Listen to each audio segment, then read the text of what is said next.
पढ़ाई करते टाइम अगर कुछ याद नहीं होता तो उसका सबसे बड़ा कारण है कंसंट्रेशन की कमी, दिमाग का इधर उधर भटकना। दिमाग को इधर उधर भागने से कैसे बचाएं, वीडियो के लास्ट तक आप अच्छी तरह से जान जाओगे। तो हमेशा की तरह बिना टाइम वेस्ट किए टॉपिक शुरू करते हैं। देखो, ध्यान से समझना इसको। मान लो आप एक टारगेट लेकर पढ़ाई करने के लिए बैठ गए कि मुझे या तो इतनी देर पढ़ाई करनी है या फिर इतने टॉपिक कवर करके ही उठना है। और जिस मोमेंट से आप यह डिसाइड करके पढ़ाई शुरू करते हो तो ठीक उसी पल से आपकी दिमागी थॉट्स आपके साथ गेम खेलना चालू कर देती है।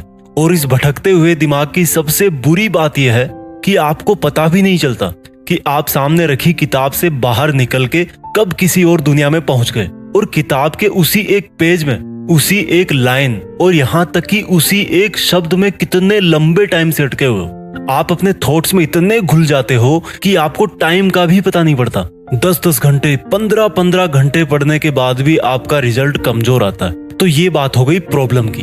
अब पढ़ते टाइम कंसंट्रेशन को बना के कैसे रखना है?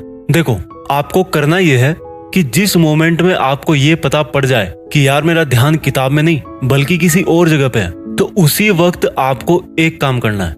आपका मन जिधर भी भटक कर पहुंच गया, ठीक उसी पॉइंट से आप उसको रिवर्स गियर में ट्रैक करो।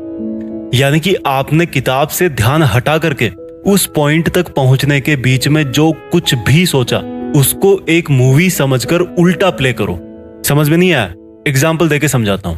मान लो आपने पढ़ाई करना चालू किया, 10 मिनट पढ़ाई करी, फिर आपको पता ही नहीं लगा कि आप पढ़ाई के बीच में पता नहीं क्या क्या सोचकर किसी 2 साल पुराने दोस्त के घर में शादी वाले सीन में चले गए हो। आपने खुद अपने दिमाग को, अपनी थॉट्स को रंगे हाथ 2 साल पुरानी शादी में पकड़ लिया। आपको पता लग गया कि थोड़ी देर पहले तो मैं किताब में था, लेकिन अब मैं जिसके बारे में सोच रहा हूं वो ये चीज है। और जब आपने अपने आप की थॉट्स को पकड़ लिया तो क्या करना चाहिए? इन्वेस्टिगेशन, क्वेश्चन करो अपने आप से उसी टाइम कि आपके दिमाग में इस शादी वाली थॉट से जस्ट पहले कौन सी थॉट थी। वो पक्का किसी और थॉट से जुड़ी होगी। जब आपको रियलाइज होगा कि यार दोस्त के घर में शादी के बारे में सोचने के जस्ट पहले मैं अपने उसी दोस्त के बारे में सोच रहा था, अब आपको दोनों थॉट्स में एक कनेक्शन मिल गया। अब दोस्त के बारे में क्यों सोच रहे थे भाई? आपने फिर पूरे घटनाक्रम को रिवर्स में चलाया तो आपको आंसर मिला कि यार दोस्त के बारे में सोचने के जस्ट पहले मैंने अपने रूम में वो शर्ट देखी थी जिससे मिलती जुलती शर्ट मेरे उस दोस्त के पास भी है। कनेक्शन मिल गया। यानी कि देखो कितने छोटे छोटे लेकिन खतरनाक कनेक्शंस हैं। आपने अपने रूम में अपनी शर्ट को देखा, वैसी सेम शर्ट आपके दोस्त के पास भी है और आप उसके बारे में सोचने लगे और उसके बारे में सोचते सोचते पहुंच गए आप उसके घर पर हुई उस शादी में जो 2 साल पहले आपने अटेंड करी थी।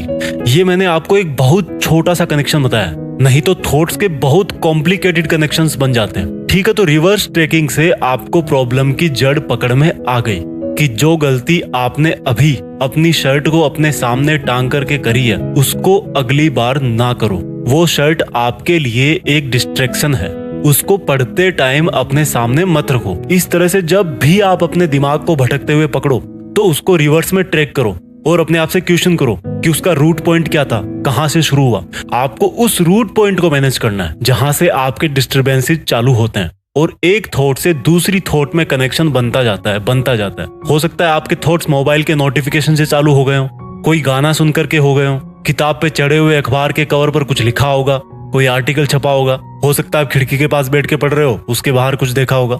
तो बहुत सारे रीजन हो सकते हैं उसके, उनको एक एक करके सबको मैनेज करते जाओ, सबको अपने पढ़ाई के टाइम पर हटाते जाओ। सबको इस तरह से मैनेज करो कि आप पढ़ते टाइम उन सब चीजों से दूर रह सको। मिल गया थॉट्स को वश में करने का सॉल्यूशन। अपनी थॉट्स को रिवर्स में ट्रैक करो।